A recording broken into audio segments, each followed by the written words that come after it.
Az yurttaşlar, Xudo xolasa Hanka grata qarab tartdik. Mana şu toychaqimiz, mana Xudo xolasa Hankaga ketib qo'yatir. Gaz beramiz, keyingi bosqich ham Xudo xolasa tez bo'lib o'tadi. Cetavura'yı Hankaga topşırıp kaytavur. Aksiya buldu indi. Çistelux gelleri. Televizor haladini götür ölse billeri. Sana bende buluttum Yavuşuda aksiya Allah saldı kalbına gitme canım. G'olibbek, yaxshimisiz? Necha rakam oldingiz G'olibbek? 2 rakam olib berdim. 2 rakam oldingiz, ha? Yine bugünkü günde chiroyli bir mashina egasi oldingiz, bosh sovrini egasi oldingiz. Bir qarsaklar bilan topshiramiz endi.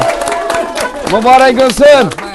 Endi maskellerden muzika koyup oynab topshiradi dedilar. Endi bu yerda yaqinda bandachilik yo'g'an ekan, shuning uchun ayba buyurmaysizlar.